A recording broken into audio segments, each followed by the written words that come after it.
lama lagi Tuhanku, datanglah, bawa saya masuk sana.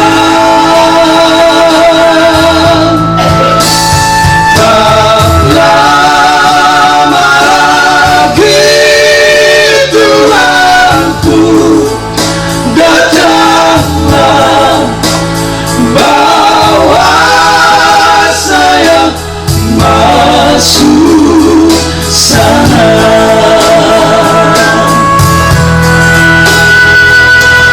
Oh Yerusalem, kota mulia,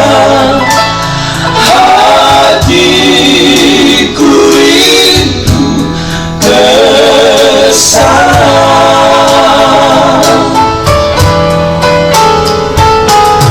Oh Yerusalem. Shalom saudara-saudara yang sangat berharga di mata Tuhan. Kita berjumpa kembali dalam ibadah online GJKI Sunter. Besar harapan saya melihat Tuhan memberkati Anda semua dengan kesehatan dan keberuntungan. Mari kita memasuki ibadah online GJKI Sunter. Kita saat teduh sejenak.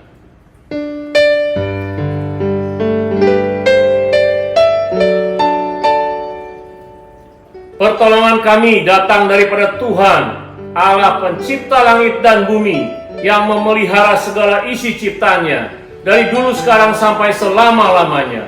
Turunlah kiranya kasih karunia dari Allah Bapa, cinta kasih daripada Tuhan Yesus, dalam persekutuan Roh Kudus, memberkati ibadah ini dari awal, pertengahan, hingga pada akhirnya. Haleluya, amin. Mari saudara siapkan hati kita untuk boleh memuji dan menyembah Tuhan. Shalom, selamat pagi Bapak Ibu Saudara-saudari yang terkasih di dalam nama Tuhan Yesus. Senang sekali kita masih bisa berjumpa kembali pada pagi hari ini. Saya berharap kita dalam keadaan sehat dan tetap dalam perlindungan Tuhan. Baik, mari kita memulaikan ibadah kita pada pagi hari ini. Mari kita bacakan firman Tuhan yang diambil dari Mazmur 93 ayat 1-5. Tuhan, Raja yang kekal. Tuhan adalah Raja, Ia berpakaian yang kemegahan. Tuhan berpakaian berikat pinggang kekuatan. Sungguh telah tegak dunia, tidak bergoyang.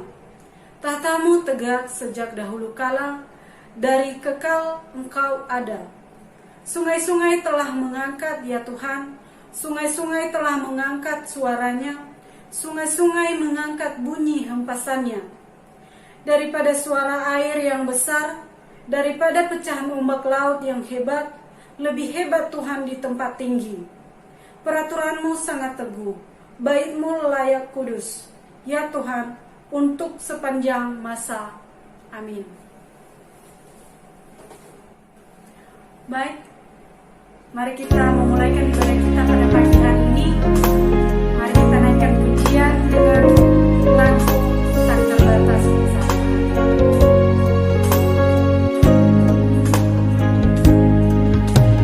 Semusim berlalu, namun Kau satu di hatiku.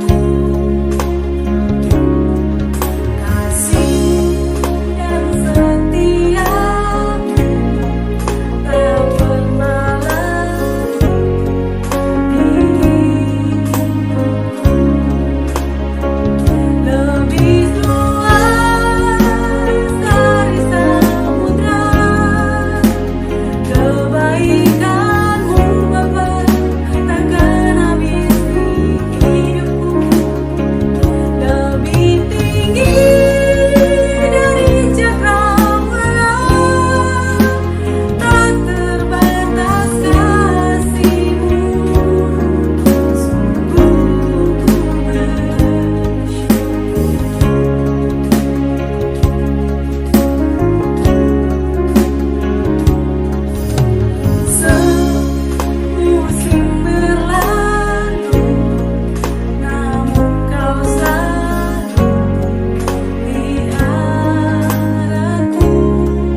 Masih ada sukacita?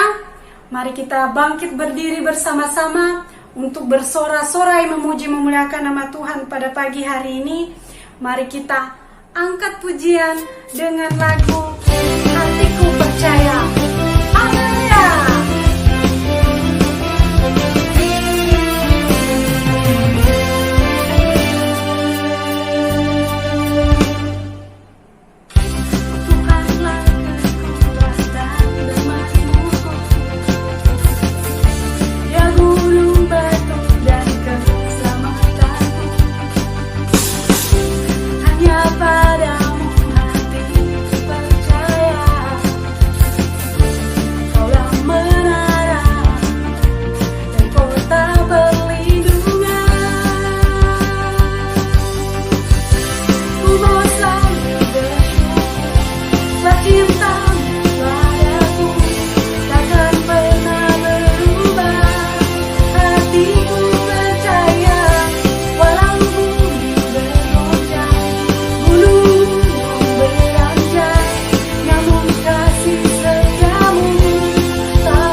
Selamat pagi saudara-saudara yang terkasih di dalam Tuhan Yesus Kristus.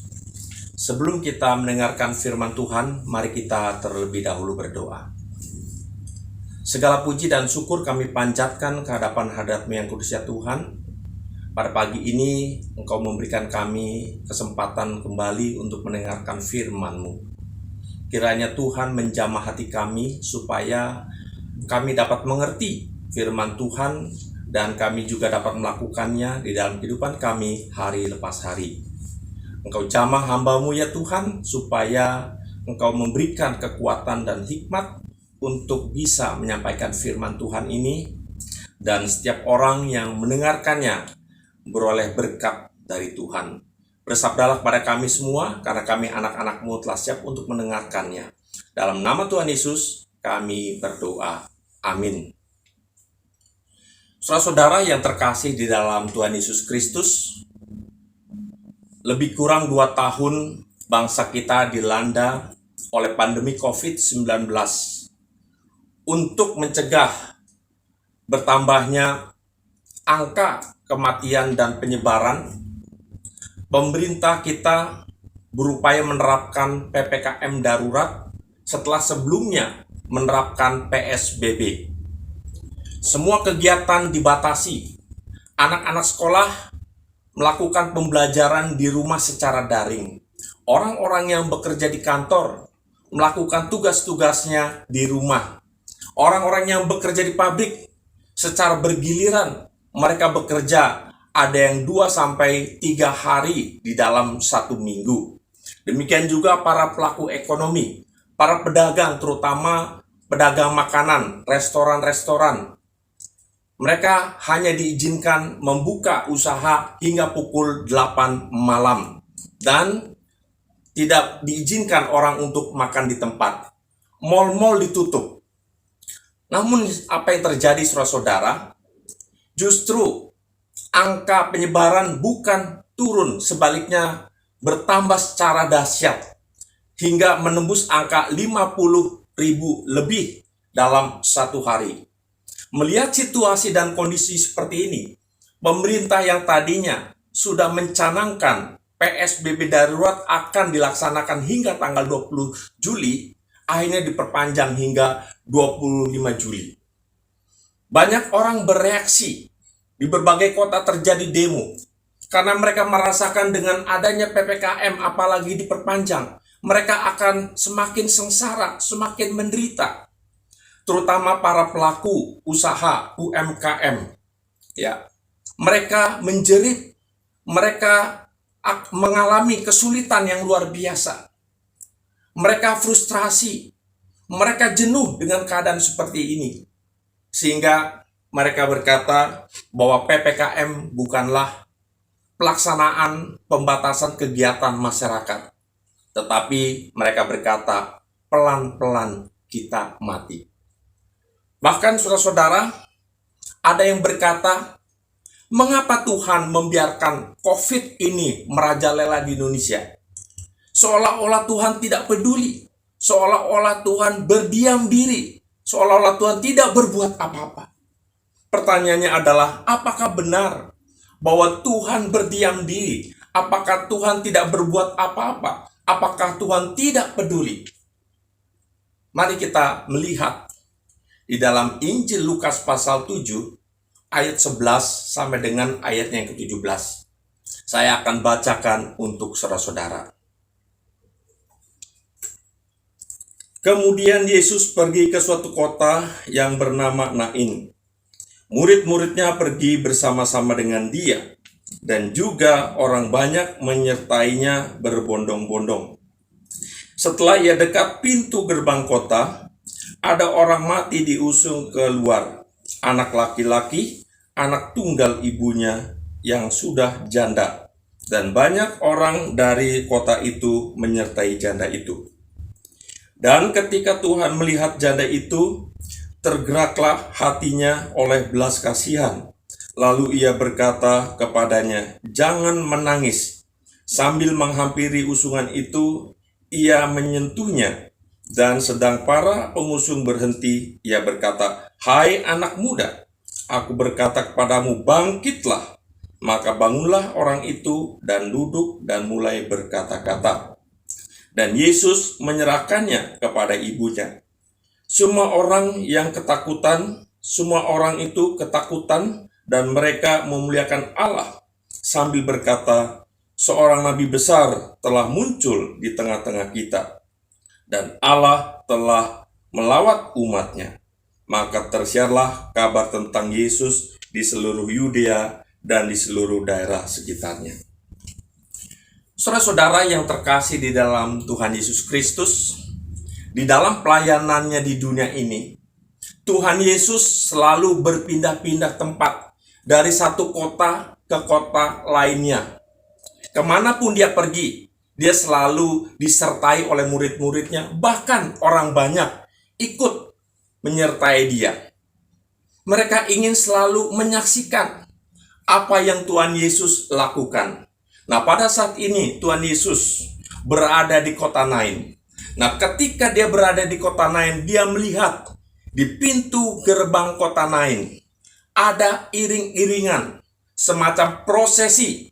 Orang banyak membawa anak muda yang meninggal. Nah, saudara-saudara, kota Nain ini jaraknya sekitar 6 mil dari kota Nazaret ke arah tenggara dan 25 mil dari kota Kapernaum ke arah barat daya.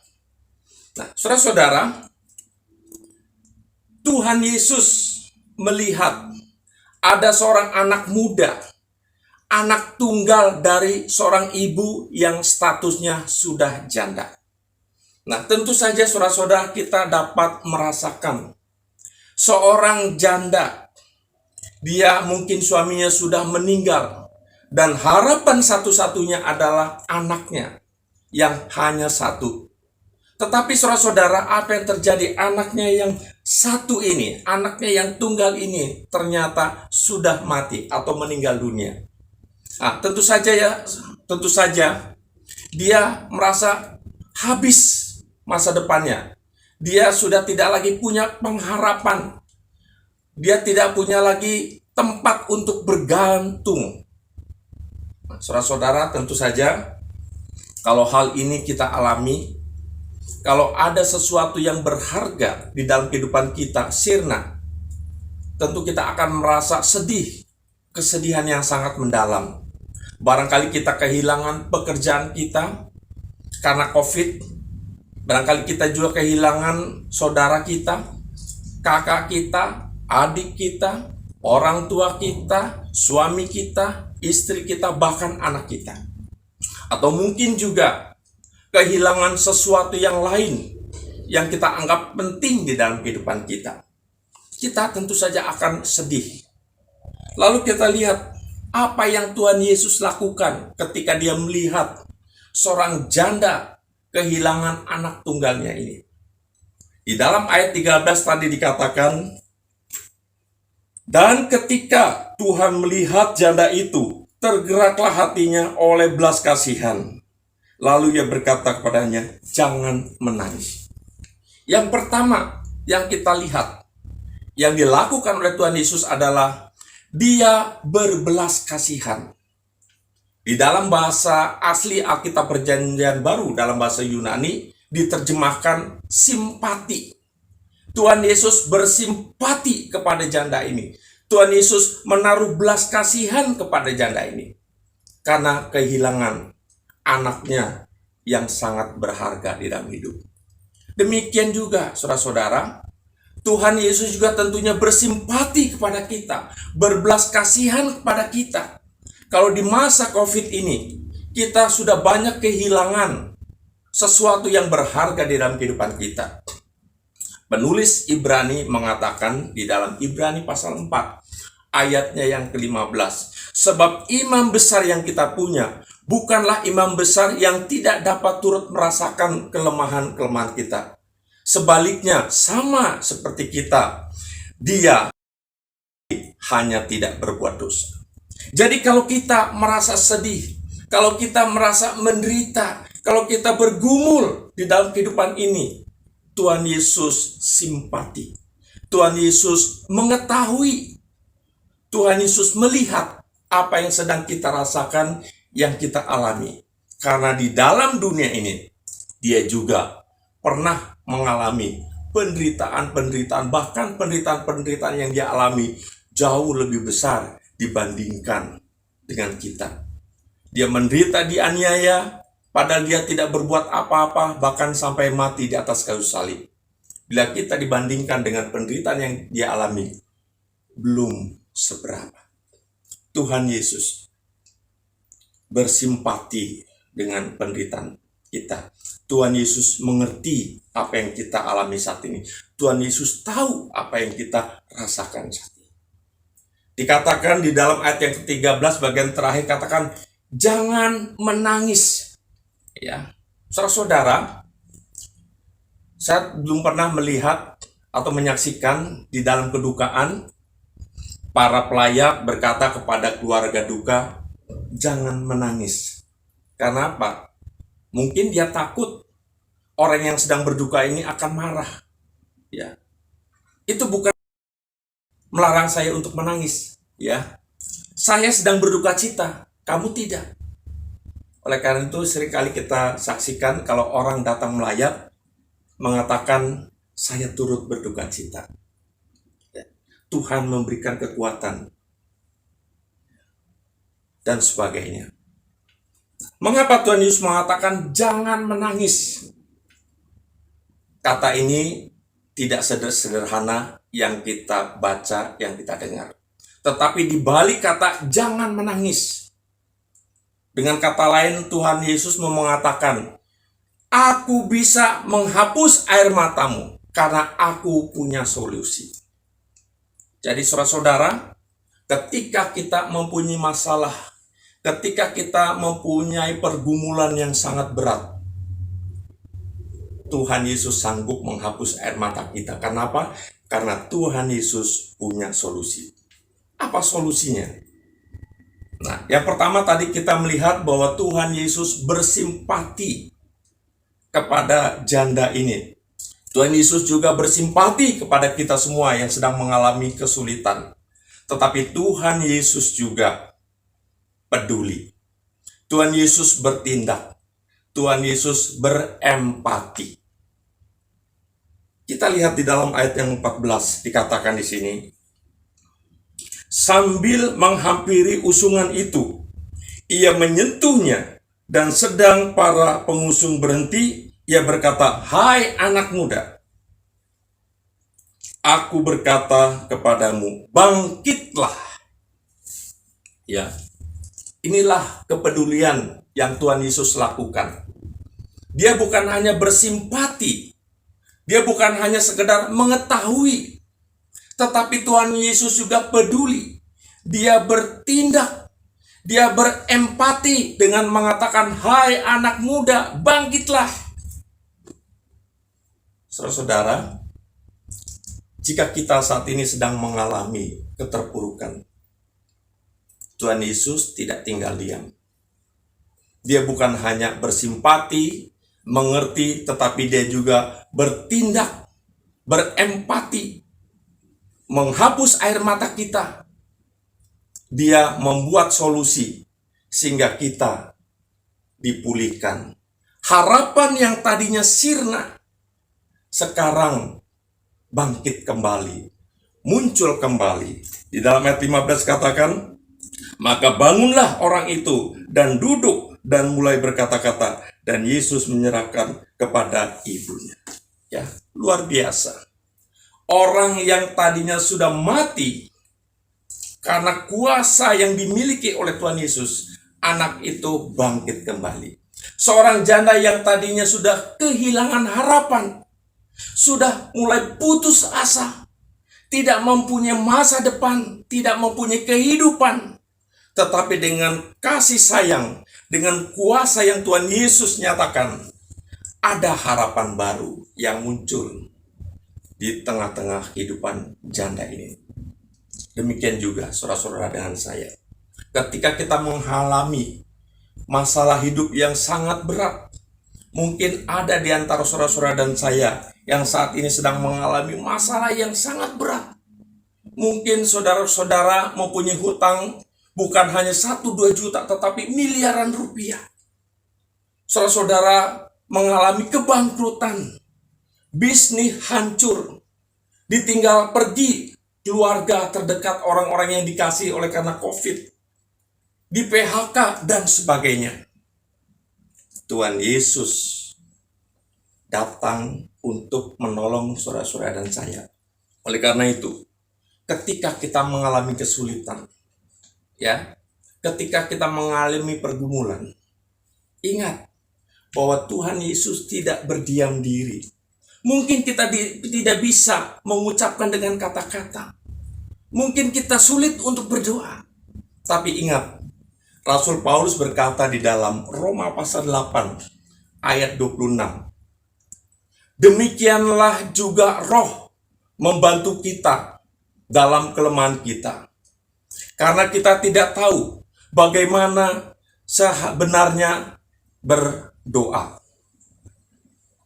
Tetapi Roh sendiri membantu kita berdoa kepada Allah dengan keluhan-keluhan yang tidak terucapkan. Ya, ketika kita merasa sumpek, ketika kita merasa sulit untuk berkata-kata, untuk berbicara, ada Roh Kudus, ya, yang berdoa kepada Allah Bapa untuk menaikkan, untuk memohonkan masalah-masalah yang kita hadapi. Jadi saudara-saudara yang terkasih dalam Tuhan Yesus Kristus, Tuhan Yesus adalah Tuhan yang peduli. Tuhan Yesus adalah Tuhan yang berempati. Tuhan Yesus adalah Tuhan yang bertindak di dalam seluruh aspek kehidupan kita. Lalu kita perhatikan apa reaksi dari orang banyak ketika menyaksikan anak muda yang sudah mati ini bangkit kembali.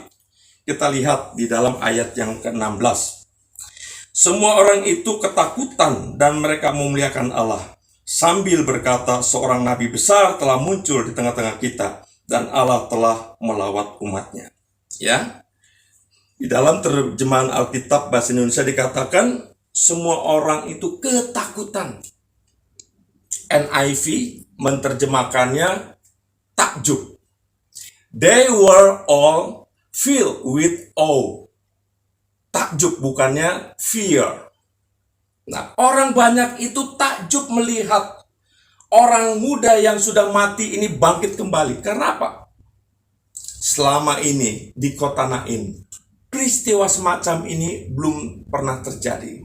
Tidak heran kalau mereka takjub menyaksikan peristiwa yang sangat besar ini. Ya, peristiwa ini bisa terjadi hanya dilakukan oleh Tuhan Yesus Kristus. Siapapun tidak akan bisa membangkitkan orang yang sudah mati.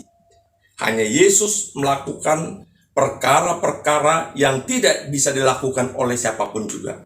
Oleh karena itu, saudara-saudara yang terkasih dalam Tuhan Yesus Kristus, ketika kita merasa bahwa kita tidak dapat melakukan apa-apa, ketika kita merasa bahwa kita tidak sanggup memecahkan suatu masalah dalam kehidupan kita, ingat, Yesus sanggup mengatasi setiap persoalan yang kita hadapi. Dan kita lihat tidak berhenti sampai di sana. Setelah mereka merasa takjub dengan peristiwa yang luar biasa itu, mereka apa? Memuliakan Allah. Ya, satu hal yang sangat luar biasa, memuliakan Allah. Nah, di dalam kehidupan kita sebagai orang percaya, memuliakan Allah adalah hal yang seharusnya terus kita lakukan, terlebih apabila kita sudah mendapat pertolongan dari Tuhan. Banyak orang Kristen suka janji-janji. Ketika dia menganggur, dia berjanji, bernasar, Tuhan, kalau saya mendapat pekerjaan, maka saya akan setia membawa persembahan kepada Tuhan. Saya akan mendukung pekerjaan Tuhan, saya akan mendukung pelayanan lewat uang saya. Kalau orang sakit bertahun-tahun, sakit yang kronis, berjanji kepada Tuhan, Tuhan, kalau saya disembuhkan, saya berjanji, saya akan setia mengikut Tuhan, saya akan setia melayani Tuhan. Dan seterusnya, dan seterusnya. Ada juga orang berjanji, kalau memiliki pergumulan yang berat, yang besar, Tuhan, kalau pergumulan masalah saya yang besar ini, Tuhan selesaikan, maka saya akan semakin setia lagi. Saya akan mempersembahkan hidup saya untuk Tuhan. Bukan hanya uang saya, tetapi juga waktu saya, hidup saya untuk Tuhan. Tetapi sering terjadi ketika Tuhan menjawab doa, orang Kristen suka lupa akan janji-janjinya. Ya, suka lupa akan nazarnya. Tapi kita sebagai anak-anak Tuhan yang baik, semestinya hidup kita ini penuh dengan pujian. Baik di dalam suka maupun duka, kita terus memuji Tuhan. Ya, melakukan hal-hal yang sifatnya menyenangkan hati Tuhan. Kita lanjut, firman Tuhan berkata,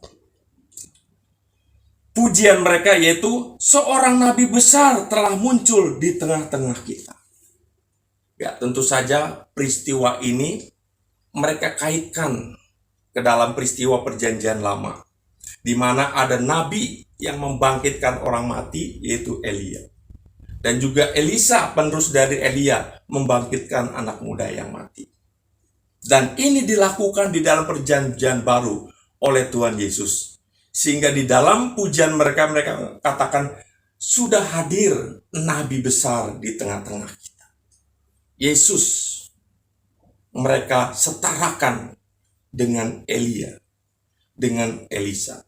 Karena hanya Yesus yang bisa membangkitkan orang mati. Di dalam perjanjian lama, ada Elia, ada Elisa membangkitkan orang mati. Tetapi perbedaannya, kalau Elia dan Elisa ketika membangkitkan orang mati, mereka meminta kepada Allah supaya Allah mengembalikan roh orang yang mati. Tetapi Tuhan Yesus tidak meminta, tetapi dia langsung mengatakan, hai anak muda, bangkitlah. Apa artinya? Artinya bahwa kuasa dia yang memiliki.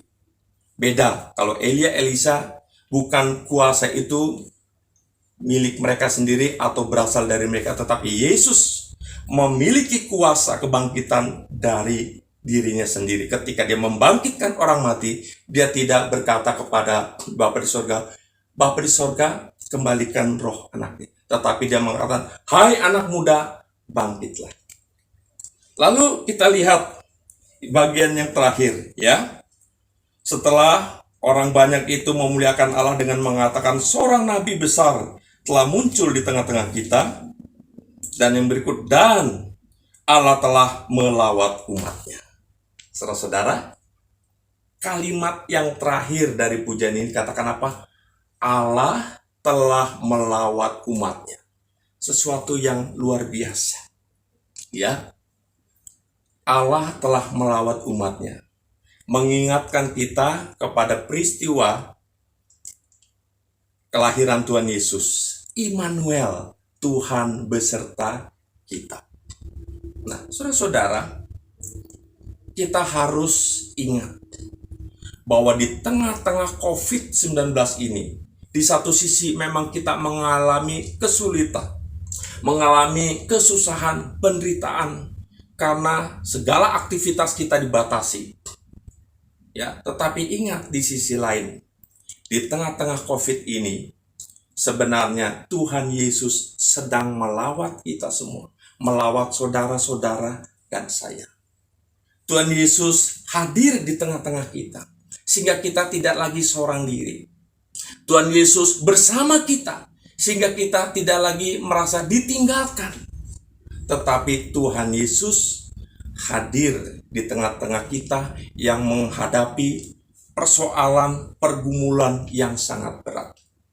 Nah, saudara-saudara, kalau kita melihat, ya, ada orang yang terkena COVID dan sembuh, bukankah itu berarti bahwa Tuhan Yesus sedang melawat orang tersebut? Apabila kita menyaksikan ada orang yang sudah bangkrut usahanya, lalu Tuhan pulihkan, bukankah itu berarti Tuhan sedang melawat orang tersebut? Dan saat ini pun Tuhan sedang melawat kita. Nah, mana yang lebih membuat kita bahagia? Pada saat kita kaya raya, lalu banyak teman-teman datang kepada kita seperti semut mengerumuni gula, atau orang-orang tetangga-tetangga kita yang sebenarnya tidak kenal.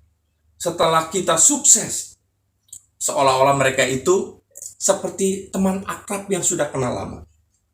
Atau ketika kita berada pada kejayaan, posisi puncak ketenaran, orang datang kepada kita minta tanda tangan, ingin foto selfie bersama. Apakah itu yang membuat kita bahagia? Tapi dikala kita mengalami kesulitan, ketika kita bangkrut, semua orang meninggalkan kita. Hal yang sangat membahagiakan kita adalah ketika kita sedang sakit, ada orang yang mengunjungi kita, ada orang yang mendoakan kita, ditambah bawa oleh-oleh buah-buahan buat kita. Itu yang sangat menggembirakan, itu yang sangat menyenangkan buat kita. Tatkala kita sedang terpuruk, tatkala kita sedang bangkrut, ada orang datang kepada kita, memberikan kekuatan kepada kita, memberikan motivasi baru kepada kita, mendoakan kita.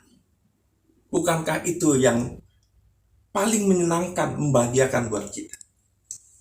Saudara-saudara, Amsal mengatakan di dalam pasal 7 ayat 17, seorang sahabat menaruh kasih setiap waktu dan menjadi seorang saudara dalam kesulitan. Nah, pertanyaan saya adalah, siapakah yang menaruh kasih setiap waktu? Siapakah yang menjadi seorang saudara apabila kita mengalami kesulitan? Tidak ada. Hanya Yesuslah yang selalu berada di dalam kehidupan kita, baik pada saat kita susah atau senang, pada saat kita sukses atau kita bangkrut. Jadi saudara-saudara yang terkasih dalam Tuhan Yesus Kristus, tidaklah benar kalau kita mengatakan Tuhan seolah-olah tidak peduli, Tuhan tidak hadir, Tuhan tinggal diam, Tuhan tidak berbuat apa-apa. Saya ingin katakan sekali lagi para saudara-saudara, Tuhan sangat bersimpati kepada saudara-saudara dan saya, bahkan kepada setiap orang yang mengalami penderitaan.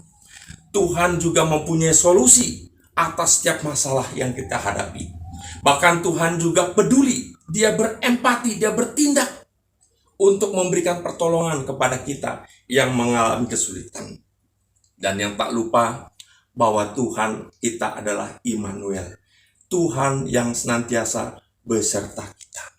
Jadi saudara-saudara yang terkasih di dalam Tuhan Yesus Kristus, PPKM bukanlah pelan-pelan kita mati, tetapi pelan-pelan kita maju, pelan-pelan kita mandiri, pelan-pelan kita membangun, pelan-pelan Kristus melawat kita. Kiranya firman Tuhan menjadi berkat buat kita semua. Amin. Mari kita berdoa. Terima kasih ya Tuhan, hamba-Mu sudah berhenti berbicara, tetapi biarlah kiranya Roh Kudus terus berbicara di dalam hati kami, mengingatkan kami bahwa Tuhan Yesus senantiasa peduli. Tuhan Yesus mau menolong kami anak-anak-Mu yang sedang mengalami kesulitan. Dan Tuhan tidak pernah meninggalkan kami. Terima kasih ya Tuhan. Biarlah kiranya kami mengamini firman Tuhan yang baru kami dengar ini, dan kami melakukannya, menerapkannya di dalam kehidupan kami hari lepas hari. Terpujilah nama-Mu ya Tuhan. Kami berdoa dan mengucap syukur dalam nama Tuhan Yesus. Haleluya. Amin. Terima kasih untuk Bapak Daniel Sunartono yang sudah menyampaikan kebenaran firman Tuhan. Saya percaya saudara semua mendapatkan berkat dari Tuhan. Mari saudara, saya undang bangkit berdiri. Kita akan mengucapkan pengakuan iman rasuli. Sebagaimana gereja di segala abad dan tempat mengucapkan pengakuan iman rasuli yang berbunyi, aku percaya kepada Allah, Bapa yang Maha Kuasa, Khalik langit dan bumi, dan kepada Yesus Kristus, anaknya yang tunggal Tuhan kita, yang dikandung daripada Roh Kudus, lahir dari anak darah Maria, yang menderita sengsara di bawah pemerintahan Pontius Pilatus, disalibkan, mati dan dikuburkan, turun ke dalam kerajaan maut. Pada hari yang ketiga, bangkit pula dari antara orang mati, naik ke sorga, duduk di sebelah kanan Allah, Bapa yang Maha Kuasa. Dan dari sana ia akan datang untuk menghakimi orang yang hidup dan yang mati.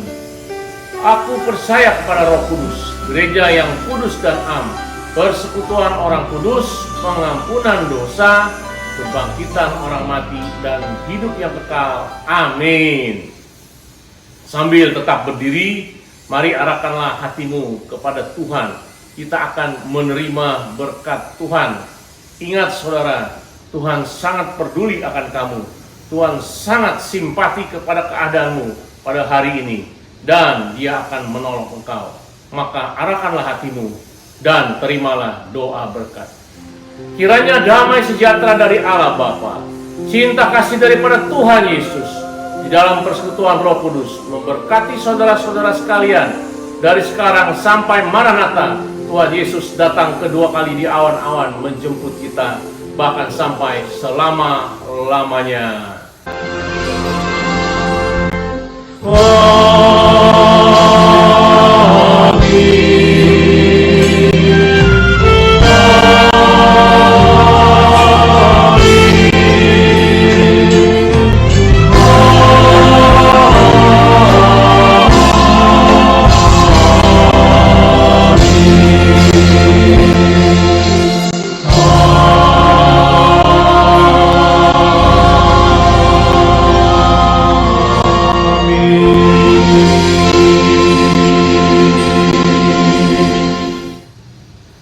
Silakan duduk saudara. Sebelum mengakhiri ibadah pada pagi hari ini, perkenankanlah saya mewakili hamba Tuhan dan Diakon GJKI Suter mengucapkan selamat ulang tahun.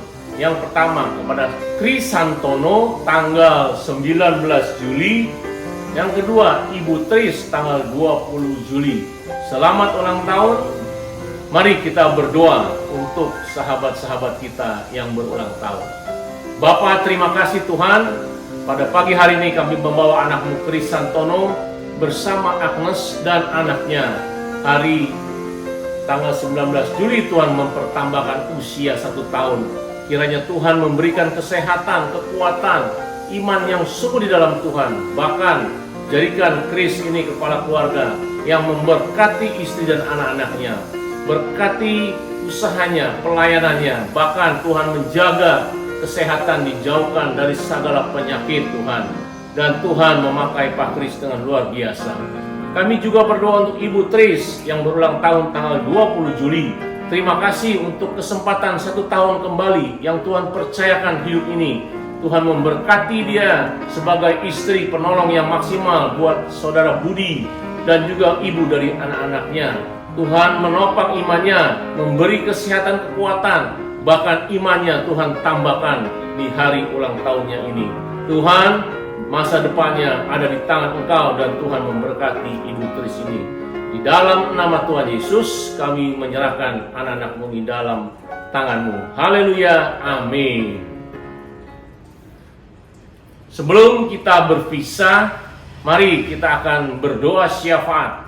Doa syafaat dilakukan di rumah Anda masing-masing di dalam kelompok. Pokok doa yang pertama, kita berdoa untuk jiwa-jiwa yang belum diselamatkan.